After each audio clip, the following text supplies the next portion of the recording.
سلام كمي تصنحو كبرات تخطتلت نلوم قدام 14 مقابيت 2026 أبستدالو زيناتات بزعبا وقع إيران إسرائيل أمريكان قراب تهاجراتن زلو حدش معبالتاتن إيرترا زوجتو حدش مجلسن زبلون كالين زحبر زرزر زيناتات حزنا لكم قريبنا لنا نشانلنا سبسكرايب بمقبار كساب مودة تختكاتلونا بخبر نعدمكم ኤርትራ ንውድ ብልጽግና ጀነራላት ኢትዮጵያን መልስ ከም ዝሃበት ተገሊጹ ናይ ኢትዮጵያ ሰልፍ ብልጽግና ኣብ ልዕሊ ኤርትራ ክፍጽሞ ዝጸንሐ ናይ ሓሶት ፕሮፓጋንዳ ሕጂ እውን ገና ይቕጽል ኣሎ ክብል ሚኒስተር የማነ ገብረ መስቀል ከሲሱ እቲ ሚኒስተር ኣብ ገጻት ኤክስ ኣብ ዘስፈሮ ጽሑፍ ናይ ብልጽግና ወገናት ንናይ ዓሰብ ሕርፋን ሕጂ እውን ናይ ሓሶት መግለጽታት ከም ዘውጽሉ ክሕበር እንከሎ እቲ ትረኻታቶም ካብ ምሒር ምድግጋም ኣሰልቻው ኮይኑ ከም ዘለውን ገሊጹ ናይ ብልጽግና ሰልፊ ካብ ክውንነት ዝረሓቐን ሕሱሩን ኣገባብ ተጠቒሙ ትርጉም ዘይብሉ መግለጽታት ይህበሎ ክብል ሚኒስተር የማነ ገብረ መስቀል ዝገለጸ ኮይኑ እቲ ስርዓት ህዝቢ ብምድንጋር ከመወትሩ አንጻር ኤርትራ ይሰርሕ ኣሎ ኢሉ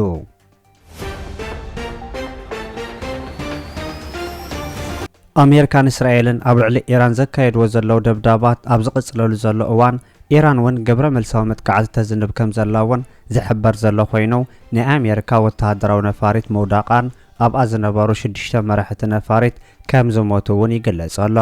ኣብታ ትማለ ከም ዝተሓምሸሸት ዝነገረላ ዘሎ ኣብ ነብሳ ነዳዲ ከም ትጽዕን ውን ዝተገለጸት ነፋሪት ካብ ውሽጣ ብህይወት ዝድሓነ ሰብ ከም ዘየለውን ይሕበር ኣሎ ኣብታ ነዳዲ ከም ትመልእ ትሕበር ነፋሪት ካብ ዝነበሩ ናይቶም 4 ሰባት ሞት ጥራይ ተረጋጊጹ ከም ጸንሐን ኣብዚ ግዜ ግን እቶም ክልተውን ብሞት ከም ሰዓብዎም ክረጋገጽ እንከሎ ጠንቀ ምውዳቕ ናይታ ነፋሪት ክሳብ ሕጂ ዝተወሃበ ወግዓዊ መግለጺ የለን እታ ኣብ ምዕራባዊ ኢራን ዝወደቐት ነፋሪት ኬሲ ዝተባሃለት ኮይና ንኻልኦት ነፈርቲ ነዳዲ ትመልእ ምዃና እውን ክሕበር ጸኒሑ እዩ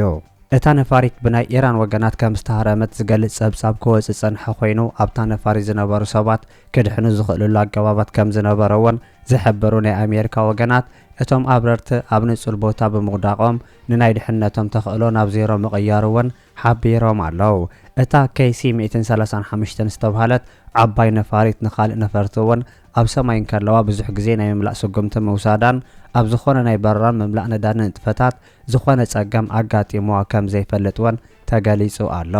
መንነት ናይቶም ዝሞቱ ሰባት ክሳብ ሕጂ እውን እንተኾነ ከም ዘይተገለጸ ክሕበር ጸንሐ ናይ ኣሜሪካ ናይ ማእከላይ እዝ ብዛዕባ መውዳቕ ናይታ ነፋሪትን ጠንቅታቱን ግቡእ ጸብጻብ ክረክብ ኣብ ስራሕ ከም ዘሎ ንኹሉ መጽናዕቲ ድሕሪ ምፍጻም ሙሉእ መግለጺ ክህብ ምዃኑ እውን ሓቢሩሎ ናይ ኣሜሪካ ናይ ኩናት ኣፈኛ ብዝሃቦ መግለጺ ነቲ ናይ መውዳቕ ነፋሪት ኩነታት ዘመልከተ ኮይኑ ኣብ ልዕሊ ሓይልታት ኣየር ጸረ ኣየር ባሕርን ኢራን ብዝተፈጸመ ዝተዋሃደ መጥቃዕቲ እቲ ክፍልታት ፍጹም ተደምሲሱ ከም ዘሎ ክሕበር እንከሎ ድማ ብኡ ምኽንያት ኢራን ክትወስዶ ጸንሐት ናይ ሚሳኤል መጥቃዕቲ ኣዝዩ ጎዲሉ ከም ዘሎ እውን ገሊጹሎ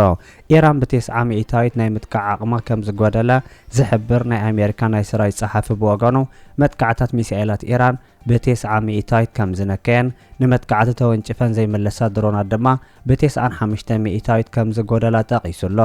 እቲ ናይ ኩናት ሚኒስተር ናይ ኢራን ሓይሊ ኣብ ሓጺር ግዜ ፈጺሙ ክድምሰስ ከም ዝኽእል ክሕብር ጸንሐ ኮይኑ ናይ ኣሜሪካን እስራኤልን ነፈርቲ ኣብ ሰማያት ተሄራን ከም ድላየን ይዕንደራ ከም ዘለዋን ናይ ኢራን ናይ ምክልኻል ብቕዓት ባይታ ዘቢጡ ከም ዘለውን ኣፍሊጡ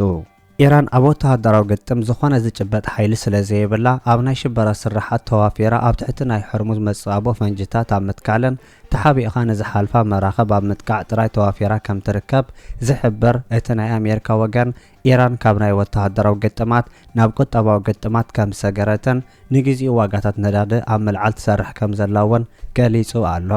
ኢራን ተደኪናትሉ ዘላ ናይ ውሽመት ዓረብ ከባቢ ናይ ዓለምና ወሳኑ ዞባ ብምዃኑ ኢራን ከም ወሳኒ ካርታ ብምሓዝ ኣብ ልዕሊ ናይ ኣሜሪካ መንግስቲ ጸቕቲ ኣብ ምፍጣር ናይ ታክቲካዊ ፖለቲካዊ ትሰርሕ ከም ዘላውን ዝሕብሩ ናይ ተኸባቢ ምንጭታት ናይ ኣሜሪካ ፕሬዝዳንት ዶናልድ ትራምፕ ካብ ናይ ወተሃደራዊ ኩናት ናብ ቁጠባዊ ኩናት ዝያዳ ከም ዘስክኦ እውን ይሕብር ኣለዉ ኣብ ኣሜሪካ ስልጣን ሒዙ ዘሎ ናይ ዶናልድ ትራምፕ ስርዓት ኩናት ቅድሚ ቁጠባ ከም ዘይሰርዖ ክሕበር እንከሎ ኣሜሪካ ካብ ኣብ ወተሃደራዊ ኣብ ቁጠባዊ ኩናት ስዒራ ክትወፅእ ክሰርሕ ምዃኑ እውን ይግለጽ ፕሬዝዳንት ኣሜሪካ ዶናልድ ትራምፕ ኣብ ልዕሊ ናይ ኢራን ሓድሽ መራሒ ዝተወሰደ መጥቃዕቲ ከም ዝነበረን በቲ መጥቃዕቲ ሓድሽ መራሒ ተሃሪሙ ከም ዝቆሰለውን እቲ ፕረዚዳንት ገሊጹ ዝነበረ ኮይኑ ናይ ኢራን ሓድሽ መራሒ ካብቲ ተሃሪሞ ዝነበረ ኩነታት ወፂኡ ኣብ ቅድሚ ህዝቢ ኢራን መደረ ምስምዕዎን ዝፍለጥ ክኸውን እንከሎ ተሃሪሙ ኣብ ትሕቲ ክንክን መንባሩ ናይ ኢራን ወገናት ምስክሮም መሃቦም ክሕበር ጸኒሑ እዩ። ፕረዚዳንት ኣሜሪካ ዶናልድ ትራምፕ ኣብ ኢራን ዝምረጽ ዝኾነ ይኹን ሰብ ክቕንጸል ምዃኑን ኣብ ትሕቲ ዝኾነ ይኹን ኩነታት እውን ምስ ኣሜሪካ ዝረዳዳእ መራሒ ጥራይ ኣብ ቴህራን ክነግስ ከም ትፈቅድ እውን ምሕባሩ ይዝከር። ሮይተርስ ንሓደ ስሙ ዘይጠቐሶ በዓል መዚ ኢራን ከም ምንጭ ብምጥቃም ሙጅታ በቲ ኣሜሪካን እስራኤል ብልፍንቲ ኣብ ልዕሊ ኢራን ዝፈጸምዎ ዘሎ መጥቃዕቲ መጠናዊ መጉዳእቲ ከም ዘጋጠሞ ገሊጹ ምንባሩ እውን ዝፍለጥ ክኸውን እንከሎ ብዛዕባ መሃረምቱ ዝተዋሃበ ዝርዝር ወግዑ ሓበሬታ ግን የለን። ፕረዚዳንት ኣሜሪካ ዶናልድ ትራምፕ ንጉዳይ መጥቃዕቲ ኢራን ኣመልኪቱ ኣብ ዝሃቦ መግለጺ ኣሜሪካን እስራኤልን ኣብ ኢራን ዝፍጽምዎ ዘሎ መጥቃዕቲ ድሕሪ ካልኣይ ኩናት ዓለም ካብ ዝተረኣዩ መጥቃዕታት ኣብ ቅድሚት ከም ዝስራዕ ብምሕባር ንናይ ኢራን መጥቃዕቲ ብዙሕ ግምት ሂቡ ይሰርሐሉ ከም ዘሎ ካብ ጋዜጠኛታት ንዝመጽእ ሕቶ ምምላሱ እውን ተሓቢሩሎ። ኣብዚ ኩናት ማእከላይ መርገጸ ከም ዘለዋ ክትግለጽ ጸንሐት ዖማን ኣብዚ ግዜ ዝግዳይ መጥቃዕቲ ኢራን ትኸውን ከም ዘላ እውን ዝተፈለጠ ኮይኑ እታ ሃገር ሓንቲ ካብተን ንናይ ሕርሙዝ መጻቦ ምስ ኢራን ብምዃን ዋነት ዘለወን ሃገራት ምዃና እውን ይነገር እዩ። ኩናት ኣሜሪካን እስራኤል ምስ ኢራን ክሳብ ዝጅመር ከዓ ምስ ኢራን ካልኦት ሃገራት ውሽመጥ ዓረብን ጽቡቕ ዝኾነ ዲፕሎማስያዊ ምሕዝነት ጸንሐታ ሃገር መንግስቲ ዖማን ነቲ ምስ ኣሜሪካን ኢራንን ካልኦት ምዕራባውያን ሃገራት ዘሎ ፍሕፍሕ ንምፍታሕ ከም መንጎኛ ኮይኑ ክዋሳእ ምጽንሑ እውን ይሕበር። ኣብ ልዕሊ ሓደ መኽዝን ነዳዲ ዖማን ደብዳብ ዝፈጸማ ናይ ኢራን ነፈርቲ ኣብታ ሃገር ዕንወት ከም ዘውረዱ ድሕሪ ምሕባር እውን ኢራን ካብቲ ከባቢ ታሪካታ ንዝነበረት ሃገር እውን ከም ዘጥቅዐት ክፍለጥ እንከሎ ዖማን ነቲ ኣብ ልዕሊ ኢራን ዝተኻየደ መጥቃዕቲ ነዳዲ ክትውስኸሉ ከም ዘይተረኣየት እውን ናይቲ ሃገር ምንጭታት ይገልጹ። ኢራን ድሕሪ ሞት ኣያቶላ ዓሊ ከማነ ንሙጅታብ ከማነ ሓድሽ ላዕለዋይ ሃይማኖታዊ መራሒ ገይራ ምስ መረጸቶ ዖማን ኣብ ናይ ሙጅታብ ኣብ ዝለኣኸቶ ደብዳቤ ዖማን ሕጂ እውን ምስ ኢራን ምሕዝነት ክህልዋ ከም ትደሊ ገሊጻ ምንባራ እውን ዝሕበር ኮይኑ ሓንቲ ካብተን ሒደት ጎኒ ኢራን ዘለዋ ሃገራት እናተባህለት ክትጥቀስ ምጽንሓ እውን ብተወሳኺ ይሕበር። ኢራን ንኹለን ጎራብቲ ሃገራት ባልማማ ምድብዳባ ምስተን ሃገራት ጽልኢ ስለ ዘለዋ ዘይኮነ እተን ኣብ ነዳዲ ዓለም ወሳኒ ትራ ዘለወን ሃገራት ስግኣት ምዝሓድራን ናይ ነዳዲ ጉዳይ ንዓለም ሙሉእ ክጸሉ ከም ዝኽእለን ብምግማት ነቲ ናይ ምጥቃዕ ውሳነታት ትፍጽም ከም ዘላ እውን ይግለጽ። ዖማን ምስ ኢራን ምሕዝነት ክትገብር ከም ትደሊ ብምጥቃስ ንሓድሽ መራሒ ደብዳቤ መልኣኻ ሞገስ ከም ዝግብኣን ኣብ ክንዲ ምስጋና መጥቃዕቲ ድሮን ከም ዝተቐበለት ክትሕብር እንከላ ናይ ኢራን ውሳነ ንኢራን ብዝምልከት ብምግላጽ ነቲ ዝወሰደቶ ናይ ሰላም ስጉምቲ ከም ዘይትጣዓሰሉ እውን ገሊጻ ኣላ።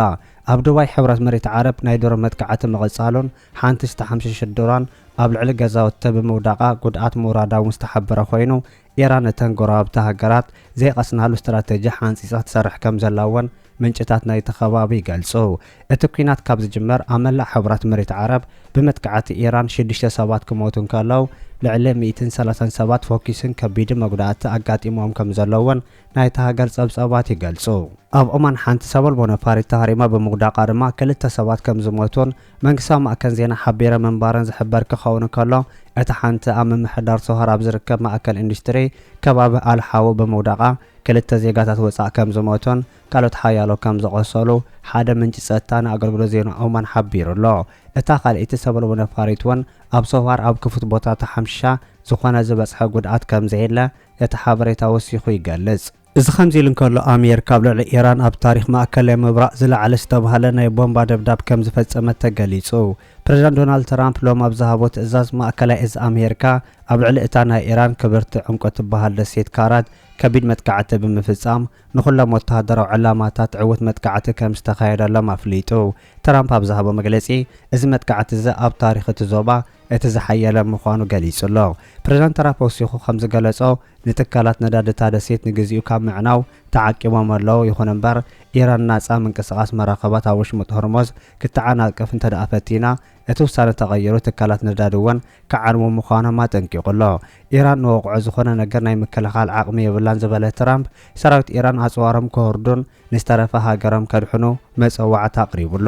ብኻልእ ዜና ድማ 5 ናይ ነዳዲ መምልኢ ዓበይቲ ነፈርቲ ኣሜሪካ ብናይ ኢራን ሚሳኤል ከም ዝተወቕዓ ተገሊጹ። ብመሰረት ሓበሬታ ዘ ዋል ስትሪት ጆርናል ኣብ ንግስነት ኣብ ዓልኮረሽ ስዑድ ዓረብ ኣብ ዝርከብ መደበር ኣየር ፕሪንስ ሱልጣን ዋጋ $200 ሚልዮን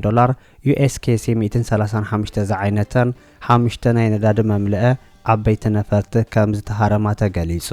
بخال زينا أباغداد زركب إمباس أمريكا بمسائل كم استهارمة تجليسو حيل إيران أبرع أمريكا زي تجمعت يخون كم زلون كساب حجي شدشت نفرت أمريكا كم زهارمة تجلس أخوينو كابز بتوساخون أباغداد زركب إمباس أمريكا بمسائل كم استهارمة تجليسو لا أبرسقة تما عراق باغداد زركب إمباس أمريكا بناي مسائل إيران متقعت كم استهارمة تجليسو لا أباغداد زركب إمباس أمريكا بمسائل حرم موقعو تك واحد كم استرعى رويترز قاليصو إذا خمزي لنكولا قدام سر إثيوبيا أبي أحمد أب حبرات مريت عرب عودة يكايد كم زول استقلت أخوينو إذا قدام سر أب حبرات مريت عرب عودة أبزا كايدو لزول أوان تمال اللومن إيران أبلو حبرات مريت عرب داب تكايد كم زلاوني قلت الله